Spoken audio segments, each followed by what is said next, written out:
and welcome to the Divorced Women's Guide podcast, where we talk about the things us divorcees are thinking, but not always talking about, as we turn our divorce into the best gift we've ever been given. And I do so with a little bit of sass and a whole lot of class. I am your host, Wendy Sterling, founder of the Divorce Rehab. I am here to support you in this transition phase of your life so you can start your new best chapter on your own terms. After all, that's what I did after my own divorce. And now it is my mission to change the conversation around divorce and help you see why your divorce, like mine, was the best gift you ever received. Hello, everybody, and welcome to another episode of the Divorced Woman's Guide podcast. I am so excited that you have tuned in today because I am here with my dear, dear friend, Bela Gandhi of Smart Dating Academy. Hello, Bela. Hi. How are you? Welcome. I'm so good. I'm delighted to be here talking with my pal, Wendy. Oh, thank you. And Happy New Year to you and to all of our listeners as well.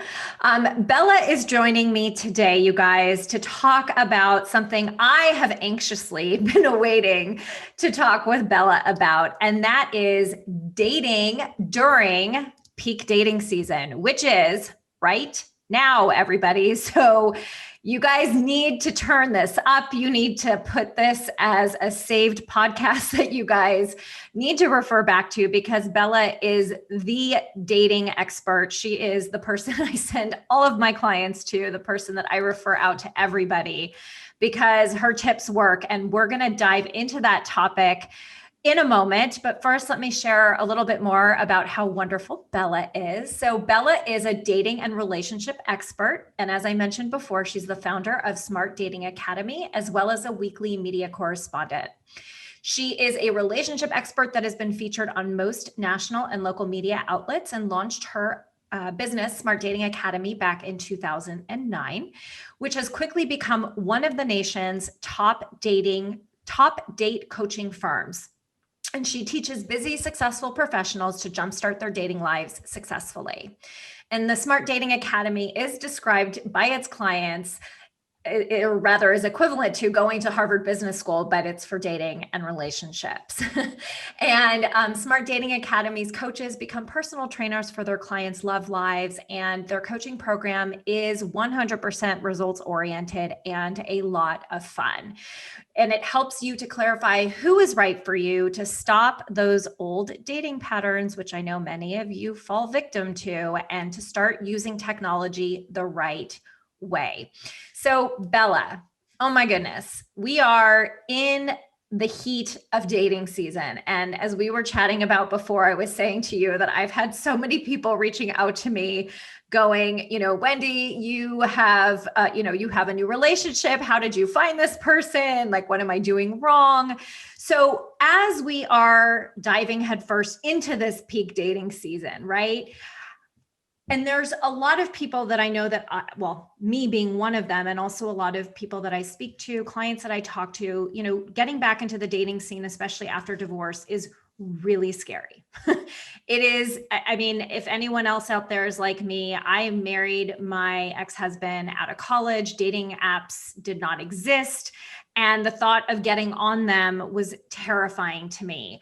But that's the way of the world now. So how can people not only take advantage of the peak season that we're in right now, but also just start kind of overcoming their fears of the technology of dating? So there's a lot in that question. Like Wendy said, this is peak dating season. So get excited. What does that mean? So let me ground it in some fact and data for you. 48% of adults in this country are single per the census. Okay, so that's almost half of people. And at January 1st, they've made resolutions. I want to get out there and date. I want to try an app. I want to fall in love. I want to get married. Any of those things, right? So what that does is it drives this nice clip of people online. So much so that Sunday, January 3rd was the busiest online dating day of 2021. Match reported a 98% membership increase on that day. Wow. And so now if you might be scratching your head going, what, did I miss the party? Not at all, guys. The party's just getting started. There are plenty of new fish in the sea. So peak dating season officially continues on until Valentine's Day, right? So this is a great time. So I hope you're rolling your sleeves up, you're putting your thinking caps on, you've got your pens out, you're taking notes, but this is literally the right time for you to think about doing this. And Wendy, you asked about dating after divorce, right? There's a lot of fear and trepidation around that. I think to know that you're in a good place, have you done the work internally, right? Have you done your work? Have you had those conversations in the mirror? Have you done your self-reflection? Have you been in therapy? Do you know why you picked the person you were with? Do you know what your role was in all of this? Do you feel you've emerged better, brighter, stronger? Does the thought of going out on a date put a spring in your step? Then I think you're ready to dip your toe into the dating pool. Yeah, absolutely. And I mean, I can tell you from firsthand experience that when I first got back into the dating scene, I started dating people just like my ex-husband, which was not serving me, right? There was a reason we weren't married anymore. And it's so important that you get to do the work on you before you put yourself out there. And part of what actually helped me with dating was, as I was doing the work, as I was getting to know myself, as I was identifying me today and really listening and hearing my voice for the first time, it was really empowering to also start going on dates and meeting people and stepping into that power. But I also know that, and I admitted just a second ago, is that there were still mistakes that I made along the way. So I can only imagine people listening, they're like, oh my God, it's peak season. What if I do this wrong? So what are some common mistakes that you see people make as they are dipping their toe back into the dating world? It's exactly what you said when you in your answer is you start gravitating towards people that were just like your ex. And your ex may be great on his own, he may be great for someone else, but wasn't serving you.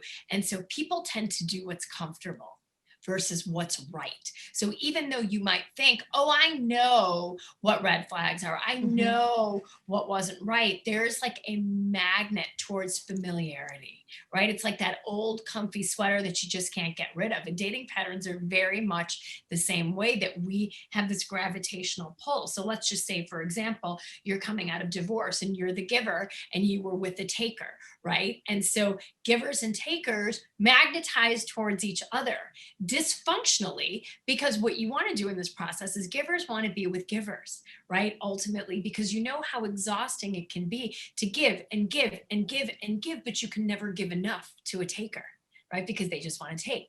So that is a hard pattern to correct. It is possible with intervention, but I think the statistics bear out that if you don't have help around this, and whatever that help looks like to you, 67% of second marriages end in divorce and 73% of third marriages. So we kind of keep doing the same things, same dude or same chick, different face, year over year. And when we're like, oh my God, how did I waste 12 months or 18 months with this person? Because you know what? You've got high coping mechanisms. If you were married to a taker, you know how to take abuse. You know how to take crumbs, right? So anybody that gives you even a little bit more than that seems better than your ex.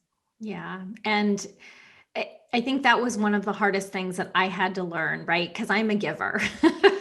And I was with a taker, and it was comfortable to find that same dynamic. And I remember the discomfort of someone giving back to me. It was like, oh, I don't know, like, I don't know what to do with this. Do I take this? Do I not take this?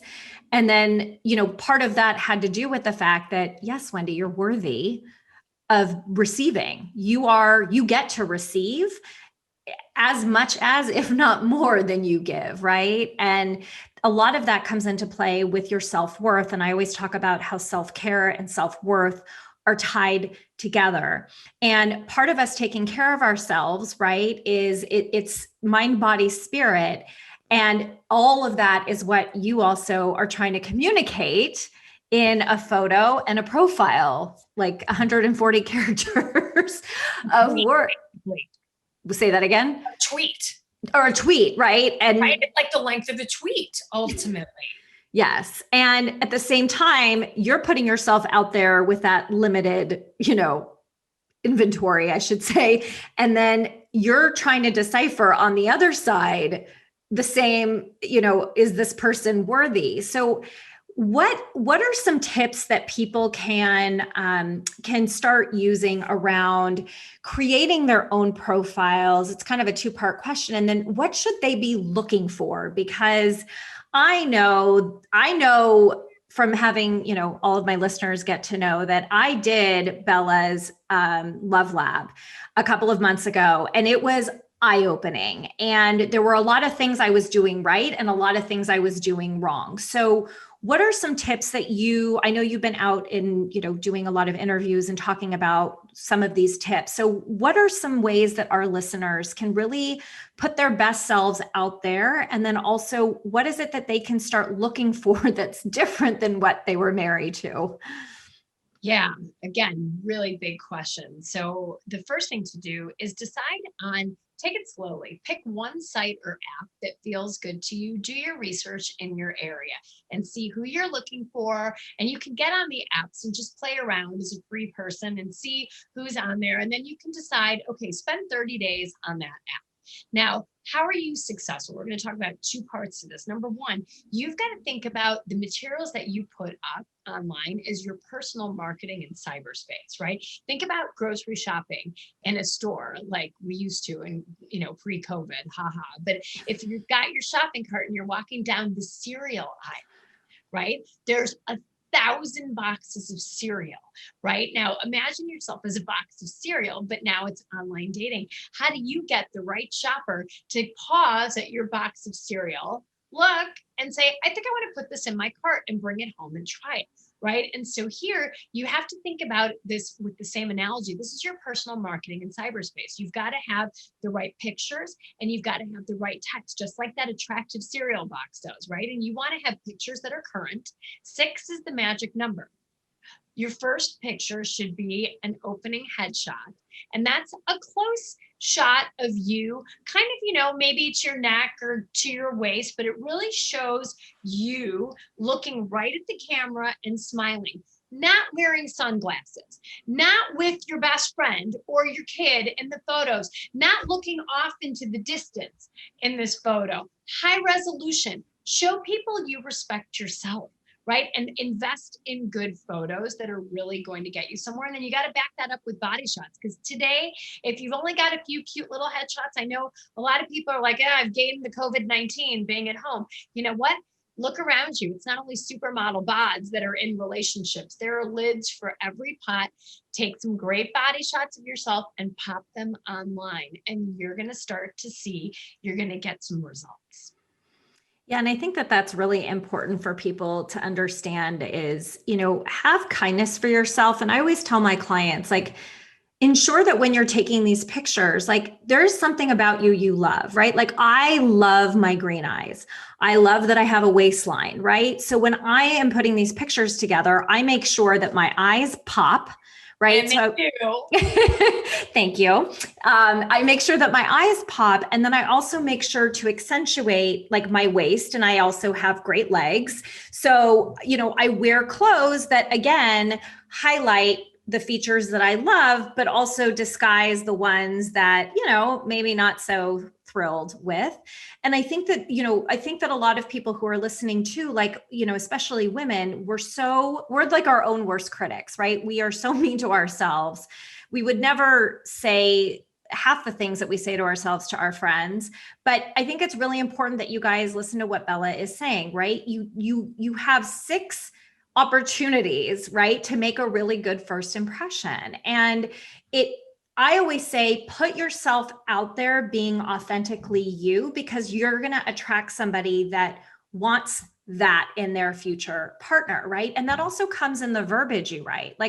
I'm very upfront. I am a mom, right? So what are some ways that people what is your point of view on how honest people should be when they're writing their 140 character profile?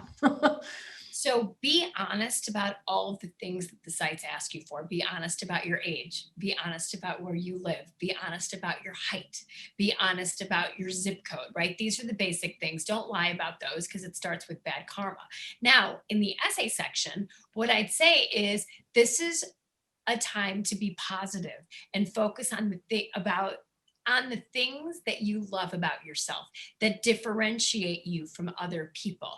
This is where you're going to put your best at show and be specific and talk, think about one sentence little vignettes about you that are quirky and fun and put those together in a personal statement. This is not the place to say, I'm a cancer survivor. I've been divorced 4 times, right? I'm unemployed.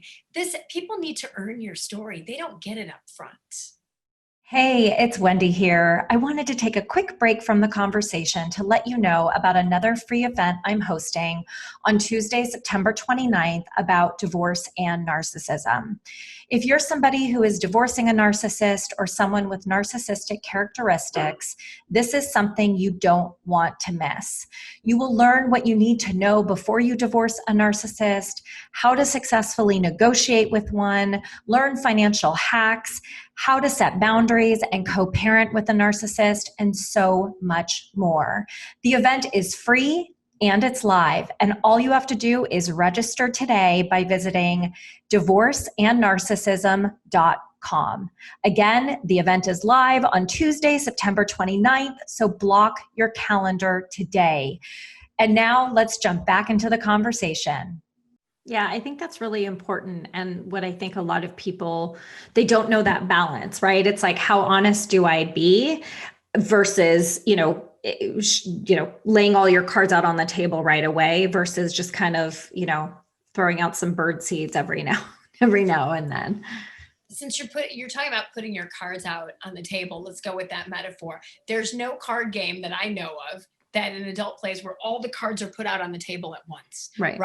We reveal our hands over time, depending on the game. And the online dating game, that's a great metaphor here, is that you've got your cards and at some point you're going to lay down one card. And then maybe a week later, you may lay down another card as you feel more comfortable and that person has earned your trust. But this is not about being disingenuous if you don't put every wart you have in your online profile. Look, we are all imperfect human beings. We all have had struggles. We've all got stuff.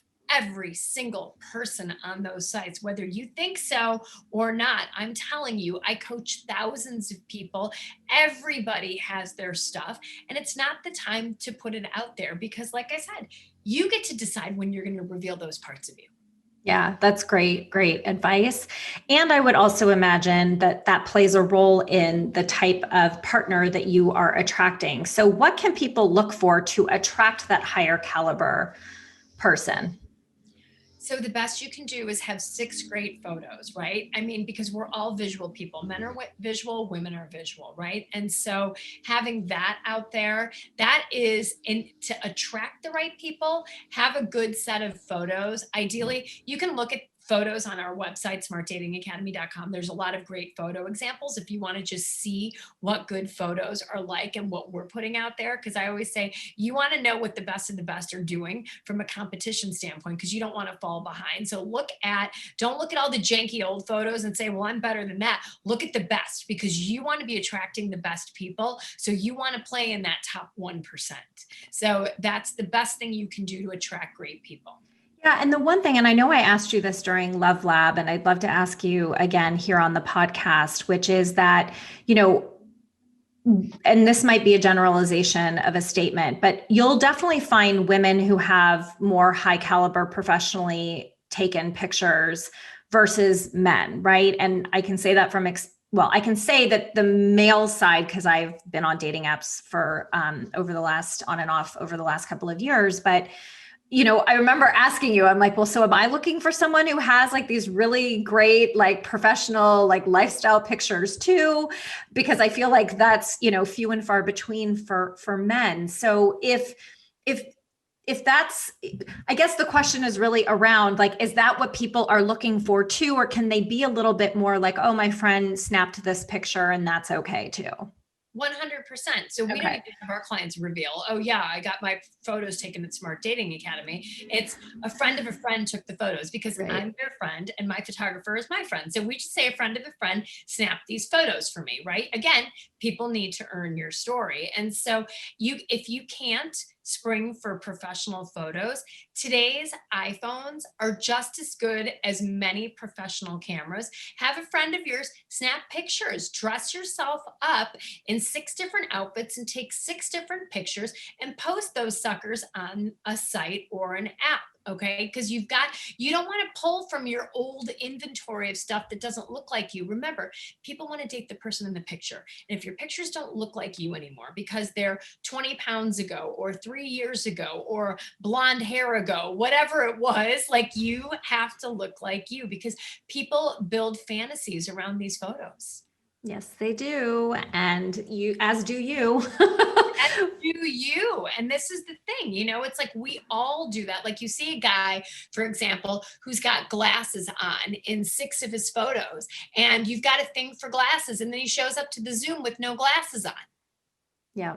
It's like, where are your glasses? Like, you want to date the guy that you dreamt about from the photos, right? And that's what I tell people. Like, don't have pictures of your hair 6 inches shorter or blonder or whatever it is, because you need to look like you do today. Those photos, my goal for my clients when we do their professional photos is I want someone to say, wow, you look just like your photos, or even better. Like, that's hallelujah praise. Totally. I mean, that's like the biggest compliment anyone can receive, right? When they say to you, oh my God, you're so much prettier than your pictures. So, Yeah. and you think your pictures are pretty awesome at that Yeah. time. So, Exactly. So what are some other final tips that you can share with everybody listening today about jumping back in, or, sort of diving headfirst into our peak season that we're in right now? Yeah, do it. Like I said, pick one site or one app, and then no red flags. Okay. If somebody in their profile says, I'm not looking for drama, don't say to yourself, well, I'm not a drama queen. I don't need, I'm not going to bring you drama. That is a red flag. Do you know what that's code for? I will bring you drama. Right? That is a red flag in and of itself. Anybody that seems negative, like they're ranting, they're talking about their deal breakers, right? And don't go into, please like me, please approve me. Like, oh, he says, do not contact me if your pictures are old, if you're unemployed. Oh, I'm not any of those things. That person is fire hosing negativity. What do you think it's going to be like to date that person? Under somebody's judgmental, critical, angry eye, no thank you. Learn to read for red flags immediately. Somebody who's controlling, they want to move things. They're fast and furious. They want to lock you down after 3, 6, 9 dates, right? And it feels intoxicating. But suddenly over the weeks, you start to go, something seems a little off here, but I'm not sure. Always listen to your guts. Your gut's always right. Oh, could not be truer.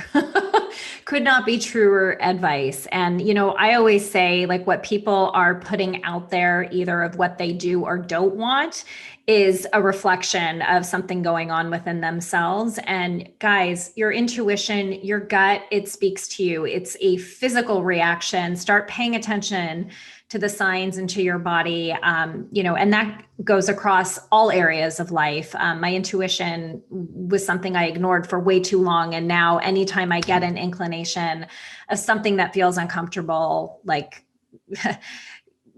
my voice starts speaking up. Exactly. Peace out. Peace out. Yeah. And, and I think you said something really important too, is that, and you've said this a couple of times, is that, people get to earn your time. Time is one of the things that I don't think people put enough boundaries around. And especially when you're dating, your time is really valuable, because you could be giving that time to somebody else, to your kids, to your family, to your business, to your hobby, whatever it is. So before you're just like, oh yeah, they check a couple of boxes, like, let's give it a go. No. Your time is very, very valuable. You should be very clear on what you're looking for. And if they don't check every freaking box, have some self-respect and value your time a little bit more. So, because, it drives me crazy when people just, they're like, I'll check it out and see, like, he seems okay. And like, we had a nice conversation, but but, Uh, yeah.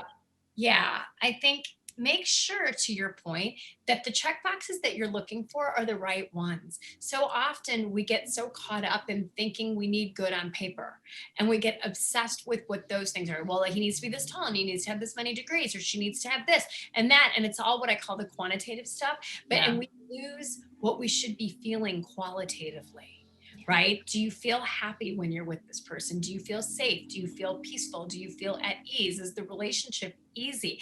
These are things that you actually want to be looking for. And as you navigate through the dating process, a couple of things that I don't want to leave you guys without having said: you should be dating multiple people at the same time. Have a dating funnel, especially all of you, my friends, that are coming out of divorce. You've been in a monogamous relationship for a long time. And the tendency, what you want to do is date one person at a time. That is a mistake. You want to have a dating funnel. Okay. And I'm not saying you want to be shacking up and sleeping with all these people, but this is old school courtship right now. And during COVID, these are multiple video dates with different people. It makes dating more fun, and it makes it less likely that you're going to end up with someone who's not good for you. So you've got to have a dating funnel. Date slowly. Don't get exclusive with someone until, I don't know, 15, 20 dates and no sex. Like, we've got a whole process that we navigate people through. I'm trying to brain dump as much as I can for you guys right now in this half an hour, which normally takes 6 months with our clients step by step. But yeah, this is a slow process. Dating is a marathon. It is not a sprint. No, it is not. And if they are pressuring you or trying to get you into bed, it is really red flag. Yeah, peace out. Fairy godmother, for those of you watching, says, no, no, no, no, this is my wand. So I'm putting good zhuzh around all of you listeners, all of you watchers, that you're going to find healthy, happy love in 2021. Absolutely. And the other thing I will say too, like, I remember when I was dating a couple of guys at the same time, like, my friends became a little judgy of me, of, right. And the one thing that I kept trying to explain to them was like, why don't I get to do this? Like, when we were in college, we were going out on dates and dating different people. Just because you're older and I have kids at home, why does that mean that I can't be dating a couple of people? And to be honest, it helped me to also kind of narrow the field, right? It was like, I would go out on a couple of dates, with some men, and it was nice. But then you also, like, as you start dating multiple people, you're like, oh, this person doesn't have that, but I really love this about this person. And it helps you kind of weed out the competition, right? Completely. And it's funny, as I was telling Wendy, I had a conversation with a common friend of ours, Michelle, this morning, and she said, Bella, you've got to tell people for sure on the podcast today that don't take dating advice from your friends. Like, they don't know. They might be well-intentioned. They have no idea what, either they're married and they don't know what the dating world is like, or they're single just like you and they don't know any better. So please get some professional help around this. With our one-on-one clients, we tell them at some point you're going to unveil this person that you've been seeing quietly under our close watch to make sure there's no red flags. And one day you're going to go out and be like, you guys, I want to introduce you to somebody who's really important to me. Yeah. And everybody will be like, oh my God, I'm so excited. I had no idea. And that's fine, because as long as they've taken time to earn you and they've earned us, this person, you're going to be in good shape. But don't take advice from everybody that will give it to you. It's like, you know what? If you had tooth pain, are you going to ask 4 of your neighbors what kind of dental work you're going to need done? No, you're going to go to a dentist who's probably going to refer you to an endodontist if you need a root canal, right? Go to people that can actually help you. Your friends are well-intentioned and they mean well, but find people who know. 20 years ago, companies like Wendy's, companies like mine didn't exist, but online dating and the accessibility of people has brought with it this bonanza and amazing things, but it's also brought with it confusion and paralysis, which has lent itself to sites and people like Wendy and me helping people walk through. Wendy walks you through divorce. We walk you after that process through dating to make sure that you don't end up back in divorce and back in Wendy's basket again. No, that is definitely not where I want people to wind up again. But I have to tell everybody listening, I mean, like I said, well, I've known you now for over a year, and, even just doing Love Lab with you, you guys, Bela knows her shit. She knows what she's doing. She helped me very much so in creating my latest dating profile and putting my best foot forward in not just putting myself out there, but also taking a stand for what I know that I get to have in my life and the type of partner that I want. So Bela, how can people, I know you dropped, your site again, but how else, I want you to say it one more time, but how can people get a hold of you? And I also know that you have a free gift that you'd like to offer everybody too. So yeah. So a couple things. Yeah. Our website is smartdatingacademy.com. You can sign up. You can get our free email newsletter that comes out probably 3 times a week. Every Thursday evenings at 7 p.m. Central. So that's 5 Pacific and 8 Eastern. I do a free Instagram live show. We call it, it's our Smart Dating Instafam. You can follow me at Smart Dating Academy. I take live questions, and it's an incredibly fun, supportive, inspiring community. And if you're interested in the online dating Love Lab or our one-on-one coaching services, you can find all of that on our website, smartdatingacademy.com. We have the online dating Love Lab on January 17th. It will rock your world. You'll have 2 awesome profiles that you would have never written on your own. As Wendy said, it makes you think about what a cool, confident, awesome, badass you are, and put it out there in a way that's super compelling to people. Absolutely. That is one of the things I said to Bela before we started. And, one of my biggest testimonials of Love Lab is that it not only helped me to create that dating profile that, I felt confident about, but it also reinforced how amazing of a woman I am and how whoever my partner is damn lucky to have me in their life. So Bela, as always, thank you so, so much for being my guest today and for your friendship and for sharing your wisdom with my audience today. I'm so grateful to you. Thank you. Oh my gosh, it is an honor to be here. So thank you for having me, and Happy New Year. And I will be back anytime you'd like. Yes, you will be back because this is a very relevant topic. And I feel like, throughout the course of the year, there's different seasons that are upon us. So I will take you up on that opportunity. And everybody tuning in, I hope that you took a ton of notes. I know there was a lot of really great information that Bela shared today with you guys. So please, please, please be sure to save this one, listen to it again. And if you have any feedback, you know that I'm open to hearing. I always love hearing what you loved about this episode, what your aha moments are, your takeaways. Do not hesitate to email me, wendy@wendysterling.net. Hope you guys have a beautiful rest of your day. Sending you tons of love, light, and joy as always. Mwah. Bye, everybody. Thanks for tuning in to another episode of the Divorced Woman's Guide podcast. If you like what you hear, please share this episode with someone you know or spread the word on social media. This is how I reach more divorcees around the world and provide them with the support they need to create their next best life. And I would also love to continue the conversation with you. So please friend me on Facebook, join my private Facebook group, The Divorce Rehab, and follow me on Instagram at Divorce Rehab with Wendy. I'll see you next time.